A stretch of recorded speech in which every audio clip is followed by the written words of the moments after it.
समाज ने आयोजित प्रेस वार्ता में बस्तर अंचल के विभिन्न ज्वलंत मुद्दों को उठाते हुए आरोप लगाया कि आदिवासी समाज की आवाज को दबाने और सवाल उठाने वालों को प्रशासनिक दबाव के जरिए डराया धमकाया जा रहा है। कार्रवाई तेंदुपत्ता बोनस घोटाले में भ्रष्टाचार के खिलाफ आवाज उठाने वालों को चुप कराने का प्रयास है।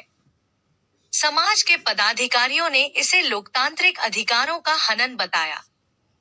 सर्व आदिवासी समाज के पदाधिकारी बांग्लादेशी घुसपैठियों और भूमाफियाओं पर कार्रवाई की मांग। बस्तर में आदिवासी और गैर आदिवासी जमीनों को भूमाफिया और राजस्व विभाग के कुछ भ्रष्ट कर्मचारियों की मिलीभगत से हड़पा जा रहा है। यह भी कहा कि बस्तर में बांग्लादेशी घुसपैठिए कई सालों से बसे हैं, जो न केवल संसाधनों का दोहन कर रहे हैं, बल्कि जमीनों पर अवैध कब्जा कर रहे हैं। समाज ने प्रशासन से इनकी पहचान कर निर्वासन की भूमाफिया नियंत्रण अधिनियम लाने मांग की है। प्रशासन के द्वारा मांग पूरा न होने पर उग्र आंदोलन करने की बात कही है।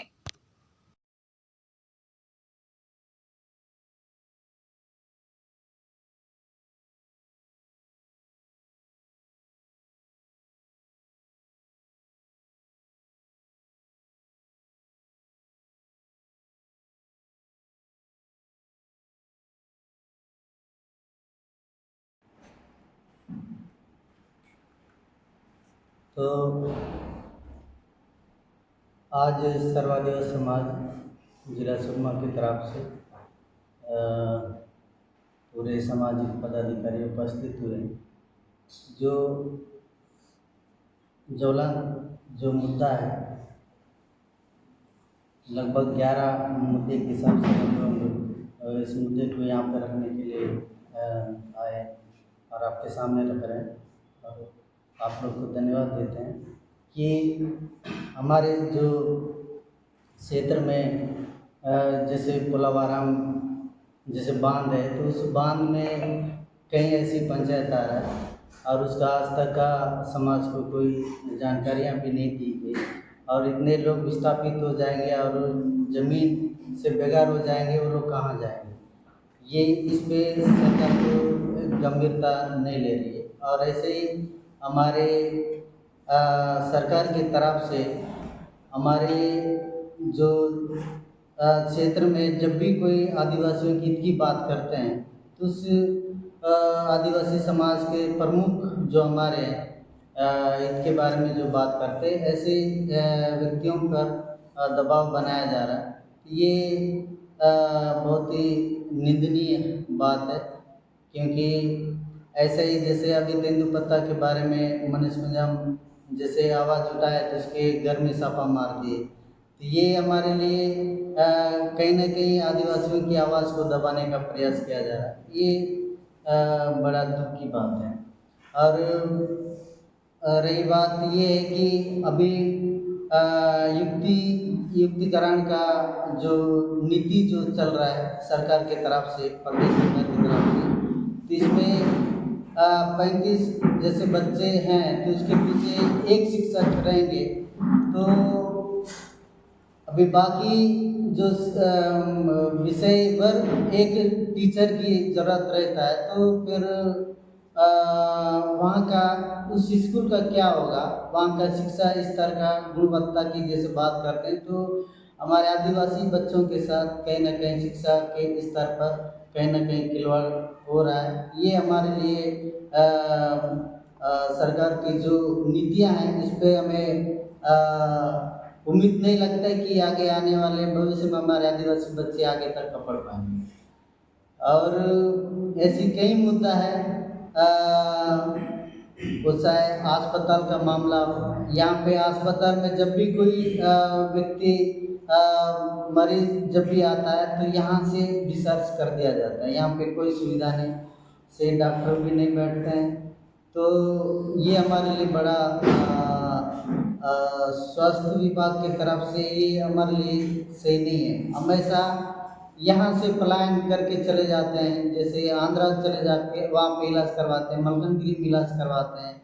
तो यहाँ क्यों नहीं इलाज हो सकता? हमेशा यहाँ से डिस्चार्ज करके दूसरी जगह भेज दिया जाता है। ये हमारी समाज की तरफ से ये मांग है।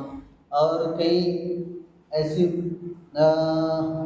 रही बात हमारे बस्तर की, जो जल जंगल ज़मीन की बात करते हैं, समाज की ओर से मीडिया प्रेस वार्ता को बोलने का मौका अवसर दिए मैं धन्यवाद देता हूँ कि हम लोग कोंटा ब्लॉक में दुर्ला जनजाति के लोग रहते हैं और सरकार का जो सर्वे लिस्ट में 18 गांव का बोला जा रहा है, यहाँ लगभग 35 गांव प्रभावित हो रहा है और दुर्ला पोलावरम बांध से दुर्ला जनजाति के लोग लुप्त हो जाएंगे।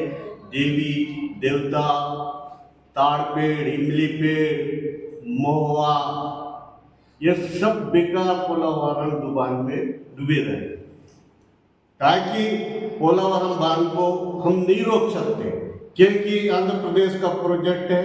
इस प्रोजेक्ट का जो हमारे छत्तीसगढ़ को कोई लाभ नहीं हो रहा, उड़ीसा और छत्तीसगढ़ को, ताकि वहां पर 10,80,000 पर एकड़ जमीन को दिया तो यहाँ कम से कम 40 लाख रुपया पर एकड़ देना चाहिए।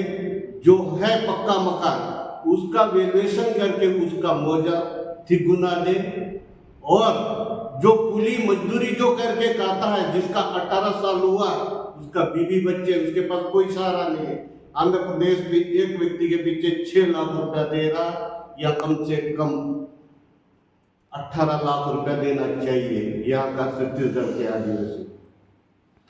और इसमें जितने भी खनिज है, लोहा है, डायमंड है, कोरंडा में, ये पूरे डुबान में रहेंगे। खुला जैसे मुला किशोरी का है, जैसे दुर्बागुड़ा है, जैसे नेंद्रा है, नीला मड़गु में नीलम पत्थर है, बंडा है, बंडा में वो ग्रेनाइट है, अभी मुर्गा तो उनके पास कैंप है, ये सब डुबन में जाएगा क्योंकि बैक वेटर है, उतना बड़ा नाला का पानी जाएगा, बंडा भी डुबन जाएगा।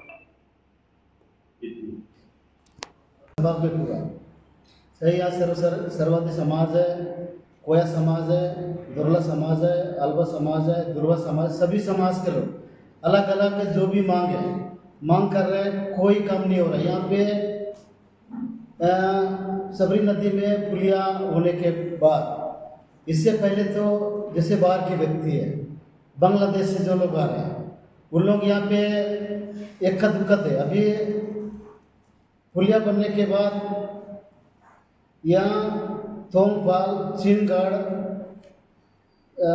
सुकमा, बोकनापाल, कोंटा, यहाँ पे ज़मीन का दलाली चल रहे हैं।